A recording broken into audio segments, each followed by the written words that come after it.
সরকারি চাকরি দলীয়করণ আমরা চাই না কখনো হোক, আমরা আসলে চাই না কখনো হোক।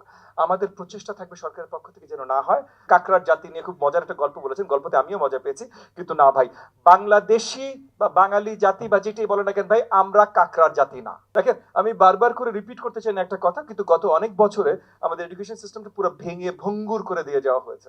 সো অনেক মেরামতের কাজ আছে। রিমুভ এক্সামস, মানে ক্লাস 5 এর আগে থেকে সব পরীক্ষা সরিয়ে দিতে। আমরা এই জায়গায় আসিনি, আসলে এই জায়গায় আসিনি যে আমরা পরীক্ষা সরিয়ে দিতে পারি। তবে আমরা যখন সঠিকভাবে যেই জায়গায় যেতে চাই সেখানে পৌঁছবো, মানে আমার ক্লাসরুমের স্ট্রাকচারটা প্রপার জবাব দিয়ে হবে, ক্লাসরুমের লার্নিং আউটকামগুলো আমরা ফুলফিল করা শুরু করব এবং টিচারগুলো আসলে ট্রেন্ড এন্ড রেসপন্সিবল হবে। তখন আমরা আস্তে আস্তে ধাপে ধাপে হয়তো এগুলো সরানো শুরু করব। আমরা এখন যেটা নতুন নীতিমালা যে কাজ করছি, স্কুলের ম্যানেজমেন্ট কমিটি এবং আপনার ইসের কি বলো না, কলেজের গভর্নিং বডি, দুটোতে যে জিনিসটা করেছি বিগত দিনগুলোতে ছিল যে এমপি সেট করবে, আমরা এটা সরিয়ে দিয়েছি।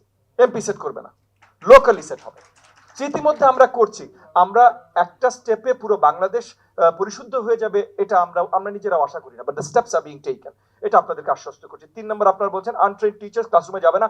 ইতিমধ্যে আমরা পদক্ষেপ নিয়েছি এবং আমরা এই পদক্ষেপ নেওয়ার জন্য 14,500 টিচার রাস্তায় আমার এগেইনস্টে মিছিল করেছে, কিন্তু আমরা বলেছি ট্রেনিং না দিয়ে আমরা ক্লাসরুমে ঢুকাবো না। এবং এখন তাদের ওই যে গত বছর পরীক্ষা দিয়ে এই বছর নিয়োগ পেয়েছে 14,500 টিচার, তাদের ট্রেনিং প্রস্তুতি চলছে। তারা ট্রেনিং করে হয়তো within the next 4 to 6 months তারা শ্রেণী কক্ষে প্রবেশ করবেন। সো আমি এগেন আপনাদের আশ্বস্তের জন্য বলছি, প্রাইভেট স্কুল ওভারসাইট বোর্ড আসলে না, তারা রেগুলেটরি ভাবে ইতিমধ্যে আমাদের অধীনে, এবং এটাও আপনারা শুনে আশ্বস্ত হবেন। এটা প্রক্রিয়া আমরা শুরু করেছি আগামী 14 তারিখে, বোধ হয় 14 তারিখে প্রথম আমরা বড় দাগে ইংলিশ মিডিয়াম স্কুলগুলোকে নিয়ে বসছি, বাট সব প্রাইভেট স্কুলগুলোকে নিয়ে আমরা বসা শুরু করব। তাদের সাথে আলোচনার মাধ্যমে আমরা ওই রেগুলেটরি ওভারসাইট কিভাবে তৈরি করা যায় সেগুলোর কাজই আছে। এটা নিয়েও আপনাদের দুশ্চিন্তা করার প্রয়োজন এই মুহূর্তে নেই। হয়তো 6 মাস পর আবার আমাকে প্রশ্ন করেন আমরা কতদূর মানে এগোতে সক্ষম হয়েছি, কিন্তু এই মুহূর্তে আমরা আগানোর কাজ করছি। লাস্ট বলেছেন education commission, again education commission হলে ভালো, না হলেও যে সরকার জবাবদিহিতার বাইরে চলে যাচ্ছে তা না তো।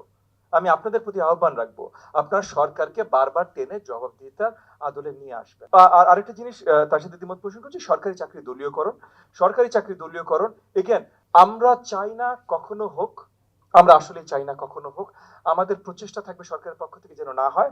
তবে আরেকটা জিনিস বলেছি, মাসুদ সাহেব যে বললেন সুযোগ পেলাম কোথায়, 3 মাস হয় না সরকার আসছে, এখানে দলীয়করণ করার সুযোগ আসলো কোথায় যে উনি যে কমপ্লেন করলেন। কাকড়ার জাতি নিয়ে খুব মজার একটা গল্প বলেছেন, গল্পতে আমিও মজা পেয়েছি, কিন্তু না ভাই, বাংলাদেশি বা বাঙালি জাতি বা যেটাই বলেন না কেন ভাই, আমরা কাকড়ার জাতি না।